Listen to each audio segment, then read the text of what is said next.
কিরে ঢপবাজ, আমার হাজবেন্ডের নাম্বারটা হৃদয়ের মধ্যে লিখে নিয়েছিস? এত বড় তোর সাহস! এই অধিকার তো আমি দিইনি। তুই কোথার থেকে পেলি এই অধিকার? নমস্কার বন্ধুরা, সুজাতার ঘর সংসার চ্যানেল থেকে আমি সুজাতা। তো বন্ধুরা, তোমরা বুঝতে পেরেছ আমি তোমাদের সামনে কাকে নিয়ে বলতে এসেছি, কার কথা বলছি। বন্ধুরা, যে আমার হাজবেন্ডের নাম্বারটা তার হৃদয়ের মধ্যে লিখে নিয়েছে, আমি তার কাছে আজকের কৈফিয়ত চাইব যে ওর এত বড় সাহস হলো কি করে।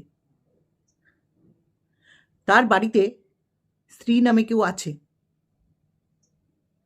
বন্ধুরা, তোমাদের মনে আছে যখন আমি ঢপবাজের নোংরা চরিত্র তোমাদের সামনে তুলে ধরেছিলাম, আমি মুখ খুলেছিলাম, তখন আমাকে এই ঢপবাজ ওই আলতু ফালতু কুত্তাগুলো আছে তাদেরকে দিয়ে ফোন করেছিল।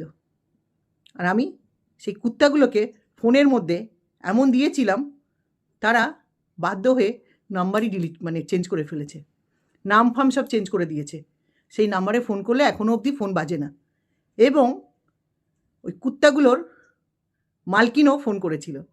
তা মালকিনকে ऐसा ঝাড় দিয়েছিলাম, মালকিন ওই ঝাড় খেয়ে আমার নাম্বার ভুলে গেছে।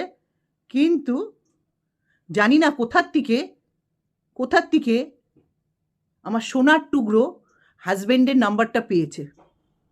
সেই নাম্বারটা বাতাসার মতন, হরিলুটের বাতাসার মতন বিলি করছে।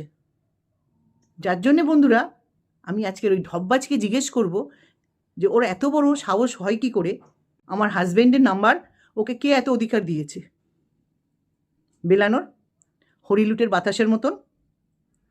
চলো বন্ধুরা, ঢপবাজের কাছে আমি কৈফিয়তটা নিই। হ্যাঁ রে ঢপবাজ, শাকচুন্নি এলোকেশি মাসি, আমার বরের নাম্বারটা তুই কোন অধিকারে বাতাসার মতন বিলি করছিস? আমার বরের নাম্বারটা শুধু আমার অধিকার আছে বাতাসার মতন বিলি করার, তোর তো কোনো অধিকার নেই। তোকে এত বড় সাহস কে দিয়েছে আমার স্বামীর নাম্বারটা বাতাসার মতন বিলি করছিস? আমার স্বামীর নাম্বারের প্রতি আমার অধিকার আছে। তুই আমার স্বামীর কে হোস রে? কে হোস? একজন তো 2 বছর ধরে আমার স্বামীর পিছনে পড়ে রয়েছে, তার মুখে মোতেও না আর তার দিকে তাকায়ও না। জোর করে আসুন আমাদের বাড়িতে, আসুন, আপনাকে আসতেই হবে। তার কেরানিটাকে দিয়েও ফোন করেছিল, সে তো গেছে, এখন অবধি পড়ে রয়েছে। আর তোকে এত বড় সাহস কে দিয়েছে? হ্যাঁ, আমি তো দিইনি, আমার স্বামীও দেয়নি। কোনো ভদ্র মহিলা যে নিজে বসে বসে অন্য মেয়েদের বিচার করে, তাদের চরিত্র নিয়ে কথা বলে, সেই মহিলা কি করে পরপুরুষের নাম্বার বাতাসার মতন বিলি করে? এত ভালো লেগেছে আমার স্বামীকে? ঢপবাজ, শুনবি আমি কি করে জানলাম তুই এতজনকে বিলিয়ে রেখেছিস? আমার স্বামী তো কোনো দিন বলেনি এখান থেকে ফোন আসছে, ওখান থেকে ফোন করেছে। আজকের আমি ফোনটা যখন ধরেছি তখন জানতে পারলাম তোর মতন সতী সাবিত্রী, সত্যবান ঢপবাজ সবাইকে আমার হাজবেন্ডের নাম্বারটা বিলিয়ে রেখেছে হরিলুটের বাতাসার মতন। তখন আমি বললাম, আপনি কোথায় পেলেন? তখন তোর নাম বলল, তারপর আমি জানতে পারলাম। আর কি বলেছে শুনবি? তুই যাদেরকে আমার হাজবেন্ডের নাম্বার বিলিয়ে রেখেছিস, তারা কি বলেছে শুনবি? ঢপবাজ শাকচুন্নি, ঠিকানাটা তো ভুলভাল দিয়েছিস। কি বলেছে শোন। বলেছে উনি কি করেন ইউটিউবে। আমি বলেছি উনি চুল খুলে, হাতে গোছা গোছা চুড়ি পরে, 5-6টা আংটি পরে এরকম দেখায়, আর ঘরোয়া মহিলাদের বউদের পিন্ডি চটকায়, চরিত্র নিয়ে নোংরা কথা বলে। সেইগুলো কিন্তু আমার কাছে সব প্রমাণ আছে। তখন কি বলেছে শুনবি? কি বলেছে শুনবি ঢপবাজ? যে আমার পরের ফোন করেছিল নাম্বারে, তখন উনি বলছেন আপনারা সব ইউটিউবার যারা আছেন সবাই মিলে ওই ঢপবাজকে মোটা কাছি দড়ি দিয়ে বাঁধুন, বেঁধে রাঁচিতে পাঠান, পাঠিয়ে ইলেকট্রিকের শর্ট খাওয়ান। তাহলে দেখবেন যদি ওনার পুরনো কোনো স্মৃতি থাকে তাহলে ফিরে আসবে, নতুন স্মৃতি ভুলে গিয়ে। যদি তুই কোনো সময় ভালো থাকিস সেই স্মৃতিতে ফিরে আসবি, সেইটা বলেছে। আর কি বলেছে শুনবি ঢপবাজ? আর বলেছে আমরা বিরক্ত হয়ে যাচ্ছি ওনার জন্য। তুই তো সব জায়গায় চটি ঘেঁচড়াতে যাচ্ছিস আমার বরের ফোন নাম্বার বেলাতে। তারা এবারে ঠিক করেছে, যেই সব জায়গা দিয়ে গেছিস তারা ঠিক করেছে আমরা যদি না পারি এই কাজটা, এবারে ওরা করবে। মোটা কাচি দড়ি দিয়ে বেঁধে ওদের ভ্যানে করে তুলে তোকে রাঁচিতে পাঠাবে। আগে আমাদেরকে করতে বলেছে, যদি আমরা না করি এবারে ওরা করবে বলেছে। কারণ তুই তো আমার হাতের নাগালে আসছিস না, তুই যাদের হাতের নাগালে যাচ্ছিস তারা এবারে করবে বলেছে। কিরে, আমার বরের নাম্বার আর বেলাবি? সতী সাবিত্রী, ঢপবাজ, শাকচুন্নি, এলোকেশী মাসি বেলাবি? হ্যাঁ? আর লাইভে বসে বসে তো গুল মেরেই যাচ্ছিস, ভালো কথা তো তুই নিবি না। হ্যাঁ, একটা 60 বছরের বুড়ি হয়ে এলোকেশী মাসি সেজে একটা 25 বছরের মেয়ের চরিত্রের বিচার করতে বসিস। তুই যে কত ভালো মহিলা, তুই যে কত ভালো মেয়ে ছেলে, তোর ভিডিও দেখলে সবাই বোঝে, আর সবাই বুঝে গেছে। আর যে ফোন করেছিল আমি ওনাকে বললাম যে জানেন তো এই করে। আর ওই কাচি দড়ির কথা যখন বলল তখন আমি বলেছি ওনাকে তো পাচ্ছি না হাতের নাগালে, উনি তো চোরের মতন এসে আমার হাজব্যান্ডের নাম্বারটা বিলি করে যাচ্ছে। যদি আমি পাই হাতের নাগালে তাহলে আপনাকে কথা দিচ্ছি আপনাদের আর দায়িত্ব নিতে হবে না, আমি কাছি দড়ি দিয়ে বেঁধে রাঁচিতে ইলেকট্রিক শর্ট খাওয়াতে পাঠিয়ে দেবো। বুঝেছিস? এইবারে চিন্তা কর আর কোথায় কোথায় যাবি জুতো গজরাতে। হ্যাঁ, আর কত নোংরা কথা বসে বসে বলবি নিজে একটা মহিলা হয়ে বাকি মহিলাদের নিয়ে। কিরে ঢপবাজ, শাকচুন্নি, বাজাইরা মাসি? হ্যাঁ, সব আমাদের কাছে আছে, যেখানে যে দেবার সেখানে দিয়েছি। বুঝেছ ঢপবাজ, শাকচুন্নি মাসি? বলেছিলাম না চোরের 7 দিন গৃহস্থের একদিন, চোরের 7 দিন গৃহস্থের একদিন। তুই যতদিন নোংরামি না ছাড়বি, বিশেষ করে ইউটিউব প্ল্যাটফর্মটা তোমার বাবার না, বুঝেছ? ইউটিউব প্ল্যাটফর্মটা তোমার বাবার না। আর লাইভে বসে কোন হনুদের ফোন আসে?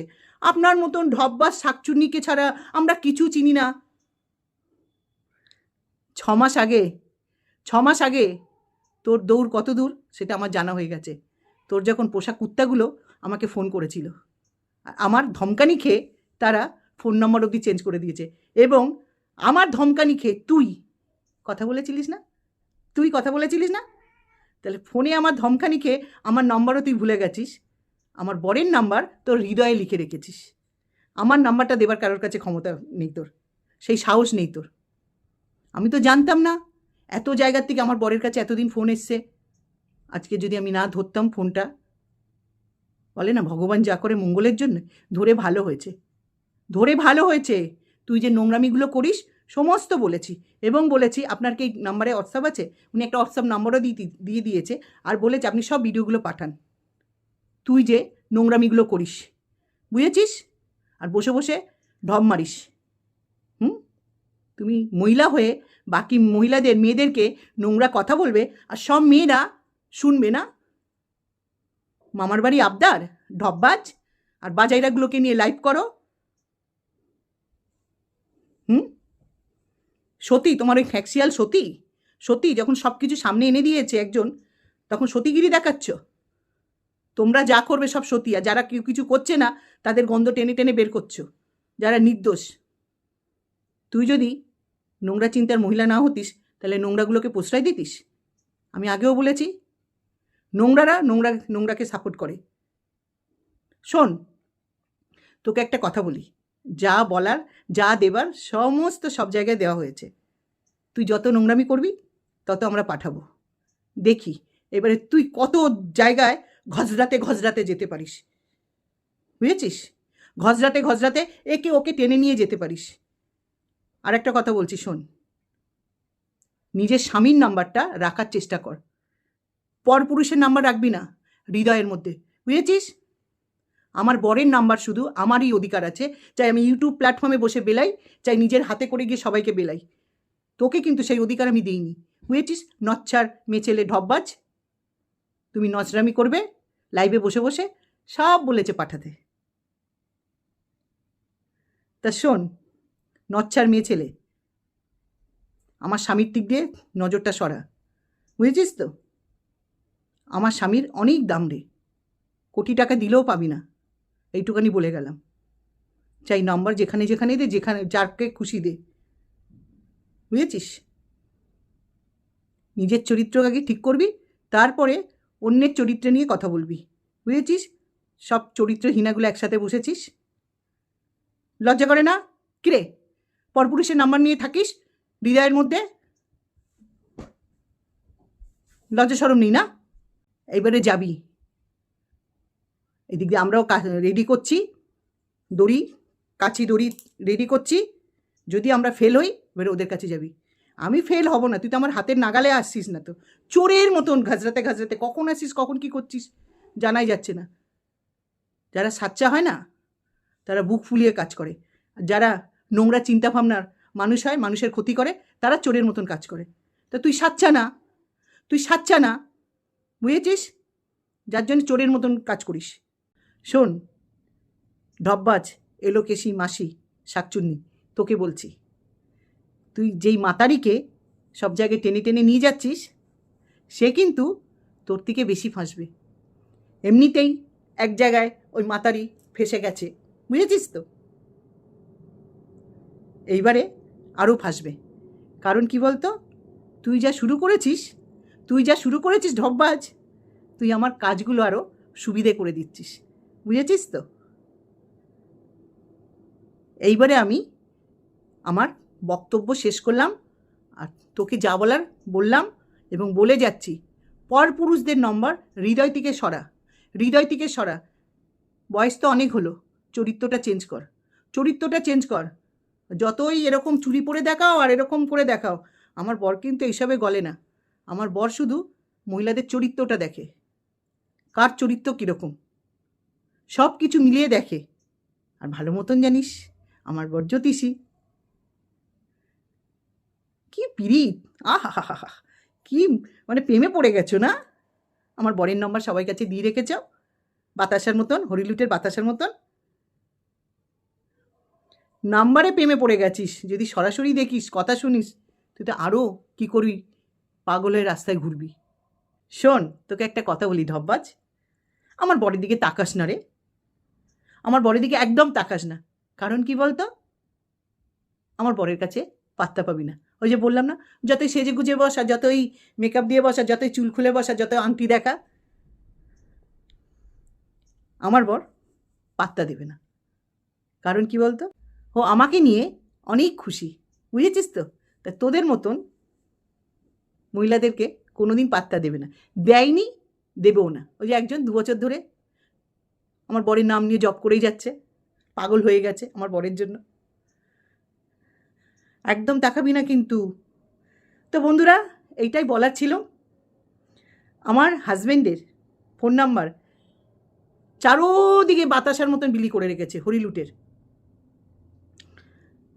একটা মহিলা অন্য মহিলাদের বিচার করতে বসে, অন্য মেয়েদের চরিত্র নিয়ে কথা বলে, তা তার চরিত্রটা দেখো, পরপুরুষের নাম্বার হৃদয়ে লিখে রেখেছে।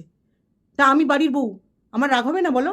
আর আমি আমার বরকে তো জানি সে কত ভদ্র সভ্য, কিন্তু এইসব মহিলাদেরকে দিয়ে তো বিশ্বাস নেই। এইসব মহিলারা কোন সময় কোন পুরুষকে ফাঁসিয়ে দেয়, যার জন্য আমি একটু বলতে এসেছি। তো বন্ধুরা, তোমরা বুঝে গেছো কাকে বলেছি। তা আমি এবারে রাখছি। তোমরা সুস্থ থেকো, ভালো থেকো। হরে কৃষ্ণ, জয় গুরু, ভাই বন্ধুরা।